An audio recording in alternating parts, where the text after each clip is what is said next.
नमस्ते दोस्तों, आप सब कैसे हो? आशा करती हूँ आप सब लोग बहुत अच्छे होंगे। मैं एक बेटा विवाह गीत सुनाने जा रही हूँ। आप लोग सुनिएगा, फुल आवाज करके सुनिएगा। बहुत प्यारा गीत है और जैसे लगे कमेंट करके ज़रूर बताइएगा। मोरे पीछवरवा पीपर एक पेड़वा, मोतिया न सोहराई डार। मोरे पीछवरवा पीपरा एक पेड़वा, मोतिया न सोहराई डार।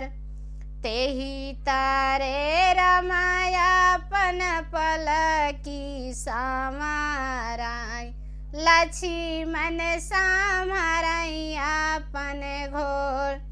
तेही तारे रमायापन पलकी समाराई, लक्ष्मण समाराई आपन घोर। हमारे भरत जीनी जाया भैया लक्ष्मण, मारी जाव्या भूखिया पियास। हमारे भरत जीनी जाया मोरे भैया, मारी जाव्या भूखिया पियास।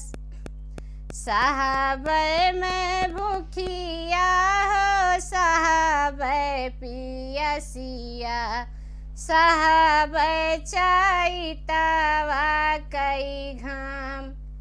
साहब में भूखिया हो साहब पियसिया, साहब चैतवा कई घाम।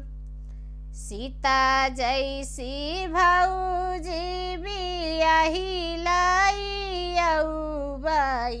देखबै जानक जी कई द्वार। सीता जैसी भौजी बियाही लाई, देखबै जानक जी कई द्वार। हमारे दुआरे एक पीपरा कई पेड़वा, दरिया जैसो हैं झोपेदार।